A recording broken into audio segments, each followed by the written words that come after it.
For the top-up show on Saturday at Kensington, perfect conditions, mild, not one person on course now before the first. How fantastic. Where is everyone, Mark? Doing better things, doing other things anyway. Glenn, you've got a giant phallus in front of you that you... Big, massive donger. Shotgun mic.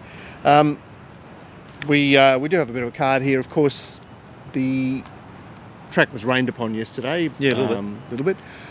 It's overcast today, a little bit overcast. Five? Slow 5? I don't know. It's hard to read this track. Hard to read. More the point, the wind is sort of from the south, which does tend to help leaders a bit when it's from that direction. It's sort of anti-leaders from the other direction. So I'd look out for that, and I'd keep your eye on the wind picking up later from the south. Wow.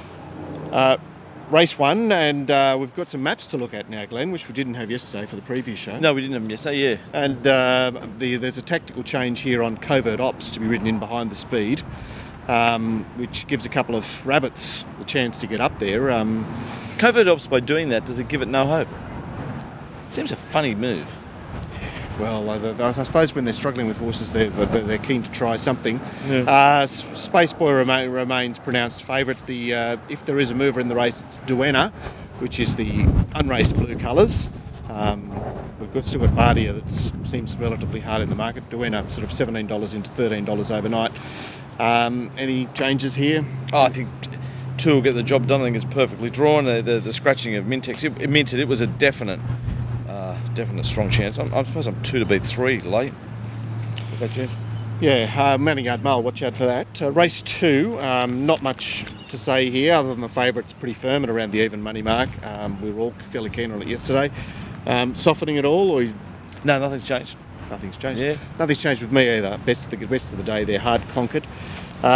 Race 3, the highway. Greyed myself up here overnight with the tapes. What did you do? I got all grey. Yeah. Just checking out how We Concur went, even though Box said it took that run nicely, and I was like, Omaha, and I'm like, whoa. Well, it's a test for the Pearl, isn't it? Because he's the only last start highway Omaha. Yeah, and that should hold him in strong stead. We Concur is the tightening favourite in the race. Yeah. Well, interesting draw for it. I mean, you don't really want to be box seating at Kensington, do you? That's a bit of a no-no. It's a bit of a no-no. We're back on. Yeah, it's my fault. We clicked on, we clicked off. That's what it's like here at RacingRant. You never know what you're going to get. We Concur. Robbie Frad rode it last start. Geez, those 2 South African boys up there, Lloyd and Frad, they own the joint. Gee, they're great riders when they want to be. Fantastic. He did, and Frad to Par, Par doing an okay job, but it's in a funny spot. I'm a bit great up there. I don't know what to say. Mounting up, me. Yeah, race 4, and here the firmer is... Well, Wallace pulled a tricksy here. He's scratched the horse that he looked set to start with, and he's pushing Semper Fidelis forward on the map. So Mapmaker's got her getting into a handy position, and she's the overnight firmer. Wow, and he's still got strong other chances with... Nobu. Nobu, obviously the favourite, and Duchess of Lennox. Yesterday when we were doing the show, I didn't realise that was Wallace. I didn't see the stable change yesterday morning. No, I missed it as well, so there you go. Good solid speed here with Bart and Sonderlon, Eugene's pick. So I found fun fact, but the Waller Shifty will be... we'll keep an eye on that one. I'm sort of warming to fun fact overnight. Even though it looks a touch chewed up, it is coming out of a different type of class. And keep your eye on the bottom of their Bart. I've never seen a horse go down 12.5 kilos. Down 12.5 kilos. 2 stone. Seems a lot for a horse on pace. Race 5, no real changes here. The Kappajack remains the firm favourite. It returns in its second preparation. It'll be interesting to see how it parades. At this stage, I think it's a moral.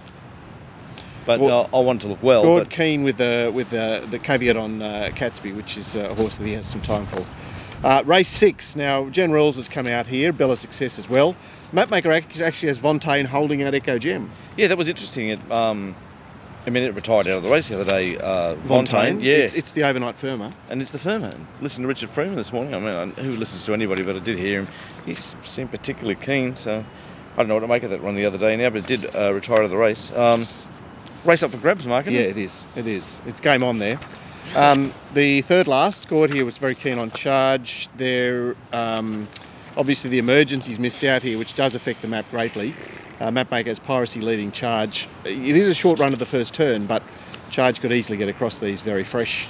At least Charge has got the dynamic stat of being out of DF, where they're all coming out of that awful top striker race, which looks particularly awful, doesn't it? Anyway, what are you saying about Murillo today? You keen yesterday? It's firmer overnight. I'm still keen. Murillo on top from me as well. The penultimate, and not a great deal to report here. Turnberry, some action for Turnberry, who will get up on the speed here. Mapmaker has the lightly raced Anthony Cummings up in Great Horse, poking forward to lead Spring Charlie. Not a great deal of speed in the race. Looks a good race to bet in. Can't imagine Turnberry, guys. Can't imagine. And I think Spring Charlie's got the poo-poos. I think there's a split in this race. I don't know whether it's our bottom on something fast or Gorge Tip Man from Uncle. I think there's bits and pieces there. And geez, I'm not mad on the start of the season either. I don't know. How can you be? 6 or 7 picks there for your quaddy leagues, punters. The last race, Agassi sits outside the... it's the big firm, huh? Agassi? Yeah. Into 235 this morning, isn't it? Yeah, I suppose it was still like 270 yesterday. I suppose it continues to firm. Some money for Mushareb, our tip as well, Glenn.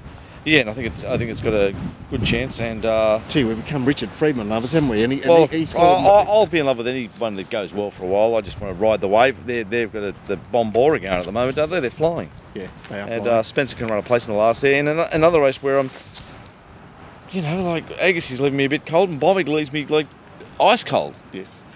Hidden winners here this afternoon at Kensington, guys. Well, there's no real feed, you see. It's we've come off Carnival and it's like pick up sticks.